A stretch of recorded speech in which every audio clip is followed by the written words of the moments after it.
Assalamualaikum warahmatullahi wabarakatuh. Selamat pagi anak-anak, berjumpa lagi dengan saya Sydney Mambuatul Mustafidah. Hari ini kita akan belajar materi Bahasa Indonesia. Tapi sebelumnya, mari kita awali kegiatan pembelajaran kita hari ini dengan membaca doa terlebih dahulu. Selain itu, kita juga awali dengan membaca sholawat ya, biar kita segera terhindar dari segala macam penyakit dan juga wabah yang sedang menyerbu atau menyerang negeri kita tercinta ini. Mari kita bersolawat terlebih dahulu. Bismillahirrahmanirrahim.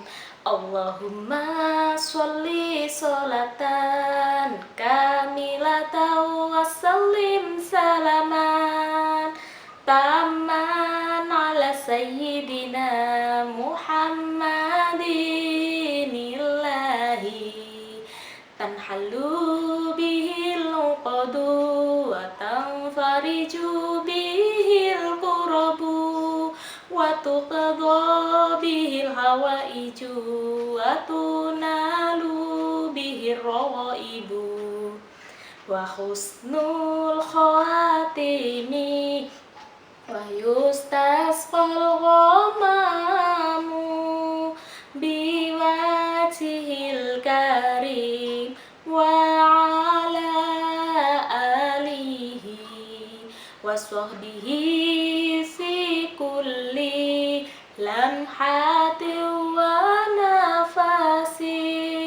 wa nafasin bi'adadi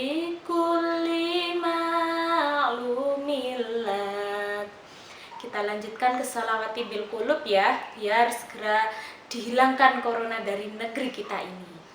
Bismillahirrahmanirrahim. Allahumma sholli ala sayyidina Muhammadin tibbil qulubi wa dawaiha wa abdani wa shifaiha wa nuril absari wa diyaiha wa ala alihi wa sahbihi wa sallim li khamsatu nutfi biha kharral Fatimah al-Mustafa wal-Murtada wa banahuma wa Fatimah ya Allah biha ya Allah biha ya Allah bihusnil khatimah ya latifu lam yazal ultuf bina fi innaka latifu lam tazal ultuf bina wal muslimin. Sekarang kita berdoa awal pelajaran ya anak-anak. Kita mulai. Bismillahirrahmanirrahim.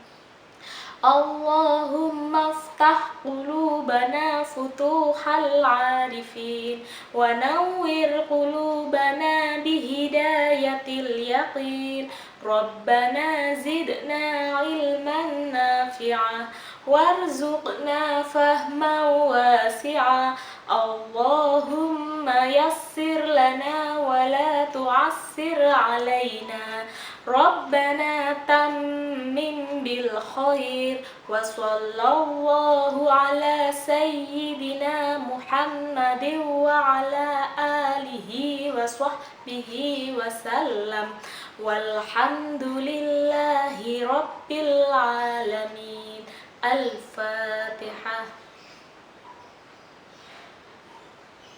Amin, terima kasih. Jangan lupa ya, setelah itu kalian melakukan presensi terlebih dahulu dan dengan cara mengeklik atau mengakses link di bawah ini yang sudah Bu Zidni share di grup kalian.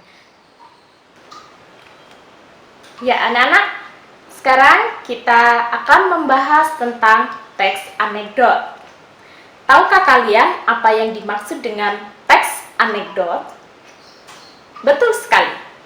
Teks anekdot adalah teks yang berisi cerita lucu berdasarkan kisah nyata, kemudian diuraikan dengan menggunakan imajinasi atau bukan hal yang sebenarnya, dan yang paling penting berisi tentang kritik atau sindiran. Lalu, siapa yang dikritik atau yang disindir? Ya, yang dikritik atau yang disindir adalah orang-orang penting. Biasanya, orang-orang tersebut memiliki jabatan, tetapi dalam melakukan tugasnya masih belum maksimal. Jadi kita sebagai masyarakat berhak untuk mengkritik. Nah, itu tadi dengan menggunakan teks anekdot kita mengkritik secara tidak langsung dan di dalamnya disisipi unsur humor. Selanjutnya, perhatikan contoh yang saya sampaikan berikut. Di suatu pagi, di sebuah kantin sebuah universitas yang terkemuka, ada dua orang mahasiswa sedang duduk dan berbincang-bincang. Dia bernama Tono dan juga Udin.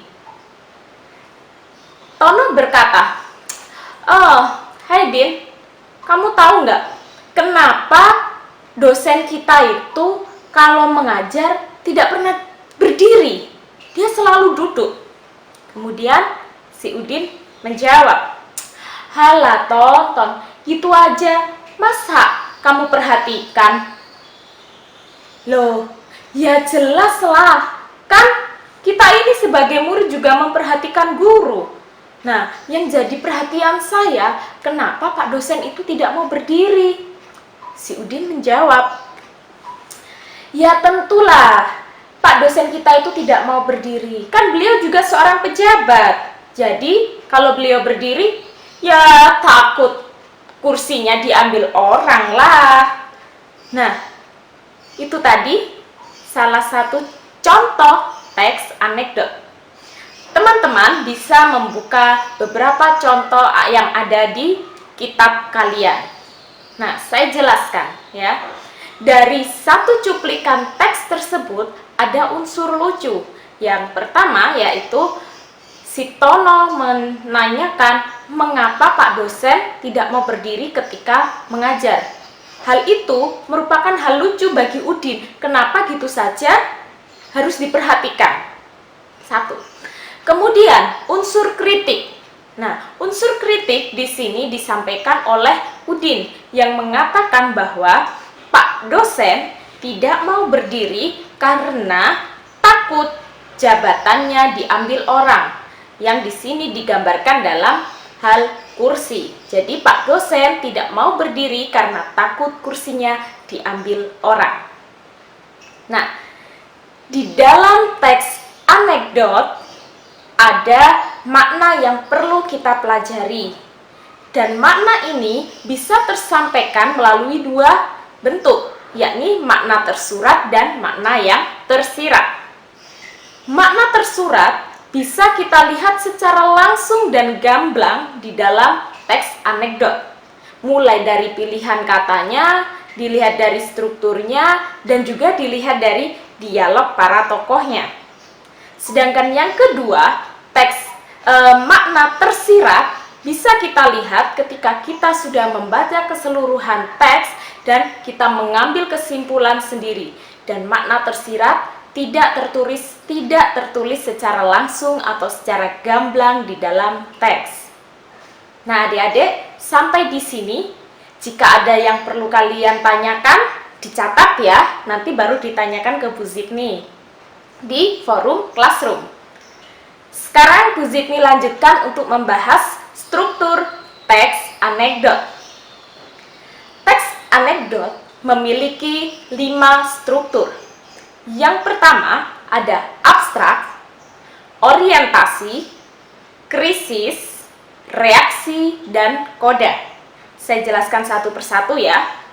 Abstrak merupakan bagian awal, pembuka biasanya berada di paragraf pertama, berfungsi untuk menggambarkan yang nantinya akan diceritakan atau diangkat di dalam teks anekdot.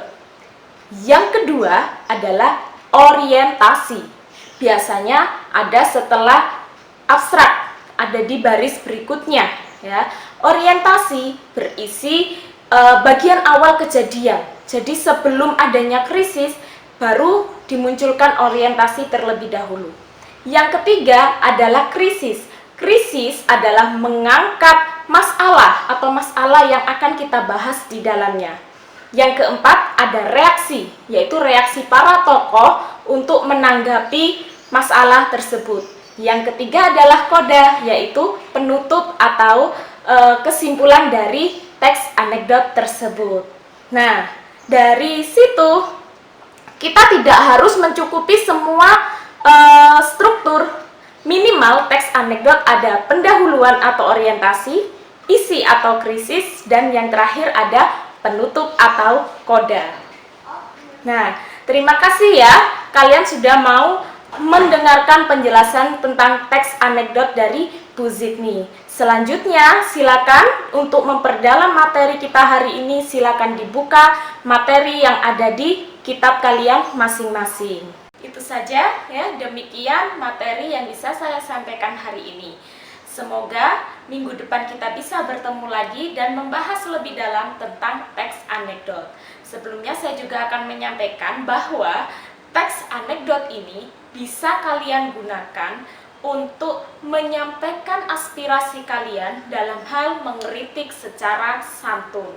Jadi besok apabila ada aspirasi yang ingin kalian sampaikan terhadap orang penting, terhadap lingkungan, maka buatlah teks anekdot yang menarik ya. Jadi tanpa ada unsur merendahkan atau menjelekkan orang lain. Nah, demikian anak-anak materi yang bisa saya sampaikan. Sebelum saya akhiri pembelajaran hari ini, mari kita berdoa terlebih dahulu, yaitu doa akhir majelis. Mari anak-anak, Bismillahirrahmanirrahim. Allahumma sholli ala Sayyidina Muhammad wa ala ali Sayyidina Muhammad. Subhanaka Allahumma wa bihamdik, asyhadu an la ilaha illa anta, astaghfiruka wa atubu ilaik. Subhanaka Allahumma wa bihamdik, asyhadu an la ilaha illa anta, astaghfiruka wa atubu ilaik. Subhanaka Allahumma wa bihamdik, asyhadu an la ilaha illa anta, astaghfiruka wa atubu ilaik. Subhana rabbika rabbil izzati amma yasifun, wa salamun alal mursalin, walhamdulillahi rabbil alamin. Al-Fatihah. Terima kasih, sampai jumpa minggu depan. Saya akhiri. Assalamualaikum warahmatullahi wabarakatuh.